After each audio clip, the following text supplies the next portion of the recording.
Bonjour, nous sommes le mercredi 19 juin 2024 et nous allons parler de la baignade de Anne Hidalgo qui devait avoir lieu le 23 juin, c'est-à-dire dans 4 jours, et finalement qui n'aura pas lieu puisque ça a été reporté au 15 juillet, donc d'un mois environ. Rien que ça, mais va-t-elle tenir sa promesse, ou non? Ou se désister au dernier moment? JO Paris 2024, Anne Hidalgo fixe sa baignade dans la Seine à la semaine du 15 juillet. Rien que ça. La maire de Paris annonce ce mercredi que son plongeon dans le fleuve, reporté à cause des élections législatives, aura lieu la semaine du 15 juillet. Il y avait une TikTokeuse qui avait justement fait une vidéo qui s'était proposée et qui soutenait Anne Hidalgo à fond du ballon en lui disant, en faisant dans son TikTok une publicité un peu, qu'elle se baignait tous les jours dans la Seine et que si Anne Hidalgo avait besoin d'un cobaye, la nunuche, elle se portait volontaire. Voilà les supporters d'Anne Hidalgo. N'oubliez pas de vous abonner pour plus de news nationales, européennes et internationales sur ce monde merveilleux dans lequel nous vivons. La maire de Paris, Anne Hidalgo, qui a reporté son plongeon historique dans la Seine en raison des élections législatives anticipées, s'y baignera finalement la semaine du 15 juillet, a-t-elle annoncé mercredi à l'AFP. Elle va prendre une combinaison style scaphandre. L'élu socialiste a promis de nager dans le fleuve avant les épreuves des Jeux Olympiques 26 juillet 11 août. Ça c'est les Jeux Olympiques et les Jeux Paralympiques s'étendent après jusqu'au début septembre. Qui doivent s'y tenir et qui sont toujours menacés en cas de forte pluie, synonyme de pollution. Oui, enfin, il pleut tout le temps. Hein.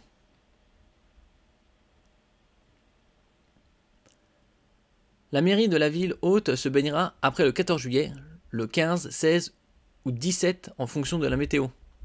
A-t-elle déclaré lors d'un point d'étape sur les Jeux Olympiques bousculés par l'annonce de la dissolution de l'Assemblée nationale? Ben voyons. Celle-ci ne change rien à la cérémonie d'ouverture pour laquelle il n'y a pas de plan B, a affirmé la mairie de Paris. Il n'y a pas de plan B, il y aura un plan T. Les législatives, un défi pour l'organisation des JO. La cérémonie d'ouverture, une parade nautique inédite sur la Seine, doit se tenir le 26 juillet, soit 3 semaines après le second tour des législatives. Parce que les législatives auront lieu les 30 juin et 7 juillet. Interrogée sur les conséquences que pourrait avoir l'arrivée d'un gouvernement d'extrême droite pendant les JO de Paris, Madame Hidalgo a dit se battre pour que le RN n'accède pas au pouvoir. Grâce à Hidalgo, la ville de Paris a endetté à pas loin de 10 milliards d'euros. Je ne serai ni dans le déni ni dans la fuite, j'assumerai ce rôle comme je l'ai toujours assumé, a-t-elle ajouté. Les Jeux de Paris seront ouverts au monde, a encore dit la maire d'une ville qui, malgré les temps chaotiques et troubles, est une ville d'espérance.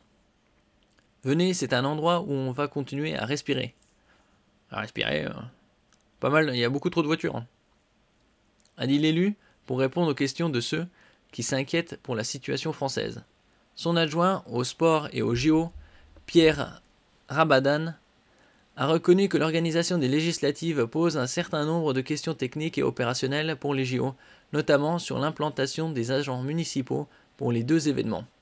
On aurait pu se passer de cette dissolution à ce moment-là, a commenté Madame Hidalgo. D'autres tablaient sur une dissolution de l'Assemblée nationale et des élections vers septembre, après les JO. Et non, finalement ça n'a pas eu lieu de cette façon-là. L'assainissement de la Seine, promis par Anne Hidalgo, coûtera-t-il plus d'1 milliard d'euros? Rien que ça, 1 milliard. Alors que la ville, comme je le disais, est déjà endettée à hauteur de 10 milliards. Alors qu'elle avait promis de nager dans la Seine à la fin du mois de juin, la maire de Paris, Anne Hidalgo, a finalement repoussé cet événement. Cela relance aussi les questions quant à la qualité de l'eau dans la capitale et le coût de son assainissement engendré. Puisque le coût coûterait 1,4 milliard d'euros. C'est assez colossal. Le grand saut dans la Seine était prévu le 23 juin, c'est-à-dire dans 4 jours comme je disais. sous les yeux d'Emmanuel Macron, qui aurait pu se joindre à elle. Anne Hidalgo devait nager dans le fleuve parisien à un mois des Jeux Olympiques. Mais comme l'avait appris le Parisien, la maire socialiste de Paris a renoncé, du moins temporairement, se justifiant par l'actualité politique récente. On va laisser passer le cap des législatives, a-t-elle répondu de façon laconique. Cette baignade avait pour but de rassurer sur la qualité de l'eau avant le grand événement estival, les Jeux Olympiques, qui n'avaient pas eu lieu dans la capitale depuis 1924. Donc c'est centenaire. En août dernier, plusieurs tests de natation avaient dû être annulés en raison d'une pollution trop élevée de la Seine. Mais la maire de Paris avait été rassurante, tout comme fin mai, comme l'avait appris Capital. La Seine a longtemps été considérée comme un égout, maintenant comme une rivière. C'est un fleuve, mais bon, ça a toujours été plus ou moins un égout, hein, comme la plupart des fleuves. Dans le même temps, Emmanuel Macron assurait que l'eau était propre, mais selon l'ONG Surfrider Foundation, les niveaux bactériologiques analysés, E. coli et entérocoques, indicateurs de pollution fécale, sont bien supérieurs à ceux préconisés par l'Agence régionale de santé Île-de-France. Donc ils vont nager dans de la merde. Un plan à 1,4 milliard d'euros. Pourtant, Anne Hidalgo a engagé un vaste plan pour assainir l'eau, intitulé Plan qualité de l'eau et baignade. Il est toujours en cours, rappelle la dépêche. Et le refus de la baignade prévu le 23 juin n'a pas manqué de faire réagir ses adversaires politiques comme la ministre de la Culture, Rachida Dati. La dissolution de l'Assemblée nationale l'a sauvée, elle. L'eau n'est pas de bonne qualité, 1,4 milliard d'euros pour que la Seine ne soit pas baignable, franchement, a-t-elle raillé sur Sud Radio.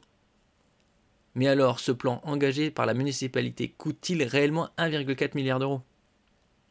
Juste pour que l'eau soit propre et pour que la Seine soit propre et qu'elle puisse se baigner juste une matinée. Hein.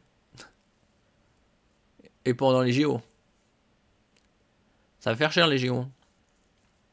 De son côté, la préfecture de région d'Île-de-France confirme les chiffres, mais précise que son financement est assuré par les collectivités et l'État via son opérateur, l'agence de l'eau Seine-Normandie. Cette dernière verse la moitié, soit 700 millions d'euros. Le chiffre évoqué par Rachida Dati est donc exact. Cependant, le plan ne concerne pas seulement la Seine et Paris. La Seine, pas encore saine. Dans le budget global, des travaux d'assainissement sont prévus dans la Marne et nécessitent d'importants et coûteux travaux avec la mise en conformité de la collecte des eaux usées, la mise en place de zonages pluviaux, la création de réseaux d'assainissement à quai et le raccordement des bateaux et établissements flottants. Oui, parce que si c'était que pour que l'eau soit propre, ça aurait été colossal. Hein. Faut voir le prix d'une station d'épuration. Mais le problème, c'est quand il pleut à Paris, déjà les trottoirs sont bien dégueulasses. Et donc tout ça, ça ruisselle vers les égouts qui finissent dans la Seine. Ou directement dans la Seine. En attendant, l'eau sera-t-elle assez saine pour les Jeux Olympiques ? Ça, c'est dubitatif. Hein. Probablement pas. Comme l'a révélé le Parisien le 14 juin, la qualité de l'eau est encore insuffisante, malgré une amélioration. Tous les seuils fixés par les normes de baignade étaient ainsi dépassés. Et ouais. Bon, on verra si elle va tenir promesse. La probabilité qu'elle le fasse pas ou qu'elle le fasse avec une super combinaison est assez élevé. Merci pour votre écoute. N'oubliez pas de mettre un j'aime, un commentaire, de partager, de vous abonner à la chaîne. À la prochaine fois.